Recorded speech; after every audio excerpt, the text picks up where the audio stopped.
يلتزموا كاملين.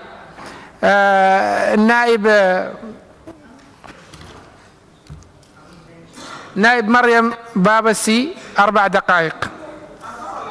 4 5 عندك أنت كانت 5. أيوة طيب 5 صح. Donc, je joins ma voix à celles qui m'ont précédé pour remercier, pour souhaiter la bienvenue au ministre et à son équipe. Bon, moi, je pense qu'ici, le ministre doit nous écouter parce que c'est important, nous représentons le peuple. Et nous savons que la qualité des soins se mesure par rapport à ce que la population peut dire.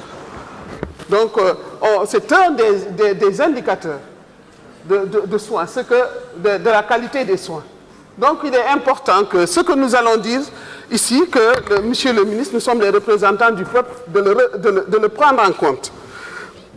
Et je pense qu'on n'a pas à polémiquer entre nous par rapport aux soins, par rapport à la santé, parce que je pense que chacun d'entre nous, un jour ou l'autre, a des problèmes de santé. Et quand on parle d'urgence, moi je pense que monsieur le ministre nous a montré des photos, mais je pense que ce n'est pas impressionnant quand on nous montre des photos. Parce que les soins ne se mesurent pas par rapport à 2 ou 3 lits qu'on nous montre. Si monsieur le ministre avait insisté sur les normes, parce que le secteur de la santé est le seul secteur où on nous donne des normes. Il y a combien de lits par population? Le nombre de médecins par population. Nous savons qu'il faut 5 000, un médecin pour 5 000 habitants. J'ai oublié les cours d'antan, mais je pense que c'est ça. Et je pense que c'est dans ces normes. Quand vous nous dites que vous avez formé tant pour nous sommes une population de 3 millions, et quand vous nous dites que 86 personnes, moi je pense que vous avez, y compris les chauffeurs et autres, mais ces personnes, quand ils viennent en urgence, ils n'ont pas quelque part besoin de chauffeurs quand ils viennent. Parce que surtout que dans nos urgences, nous n'avons pas d'ambulance pour aller chercher des malades en cas d'urgence. Donc, moi, je pense que le problème réside aussi au niveau du dispositif du personnel. Quand on vient en urgence, souvent on est confronté à des stagiaires. Ce sont des stagiaires qui sont là, ou des venant de sortir. Donc, c'est des gens qui n'ont pas suffisamment d'expérience. Et qu'en général, les cas d'urgence, il y a un nombre important de personnes qui sont là, couchées, et parfois qui sont affolées, ou souvent qui, quelque part, ont des besoins urgents au niveau psychologique qu'on doit, quelque part, comment on l'appelle, essayer de calmer.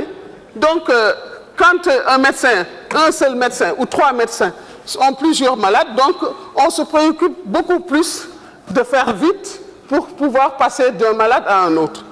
Donc, moi, je pense que c'est de passer aux normes.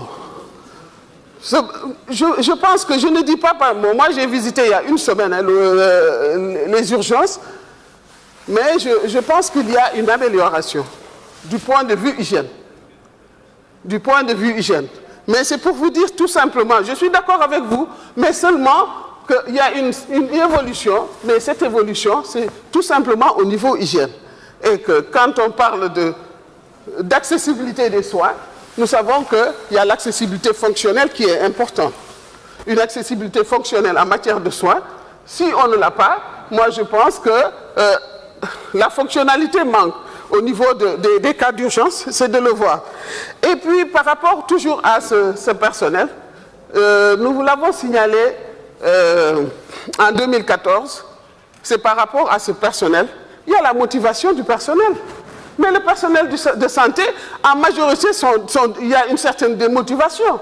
Quand je suis là, un médecin qui voit qu'un autre médecin venant d'ailleurs touche plus, mais il y a une certaine démotivation et c'est ce qui se passe. Nous avons des médecins qui sont pris à l'étranger et qui sont beaucoup plus rémunérés que des médecins nationaux qui sont compétents, vous l'avez dit, Et nous le reconnaissons, nous le savons, nous avons des compétences en Mauritanie, mais je pense que ce personnel, il faut le motiver davantage et non le frustrer parce que c'est une frustration qui se passe. Et il y a l'autre aspect aussi, c'est le problème infirmier. Ils sont très nombreux, ils sont un bon nombre dans le pays et souvent ils sont chefs de poste dans des communes. Mais quand ils sont chefs de poste dans certaines communes, mais il n'y a pas d'indemnité qui suit, contrairement à un médecin qui est chef de poste, alors qu'il joue le rôle de médecin. Il faut revoir le statut de cet infirmier-là quand il est chef de poste de toute une commune.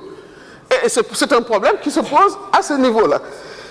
Et ensuite, non seulement c'est un problème, mais c'est de réviser tout le statut du personnel infirmier. Moi, je pense que c'est quelque chose d'urgent, parce que le personnel infirmier, quand nous voyons que aujourd'hui, on exige le bac pour être infirmier d'État, ce n'est pas comme dans les temps. Un infirmier qui fait bac plus 3 et il se spécialise bac plus 2. Donc, ils deviennent, c'est de revisiter effectivement son statut. Ce n'est plus le même statut que dans le temps. Et je ne pense pas que ça soit fait jusqu'à présent. Et donc, il est important de revoir. Donc, moi, je dis que c'est tout un ensemble. Quand on parle des soins, on ne parle pas seulement d'un lit, ou de 3 lits, ou d'un hôpital propre. Et donc, c'est toute la fonctionnalité شكرا جزيلا. شكرا سعادة النائب.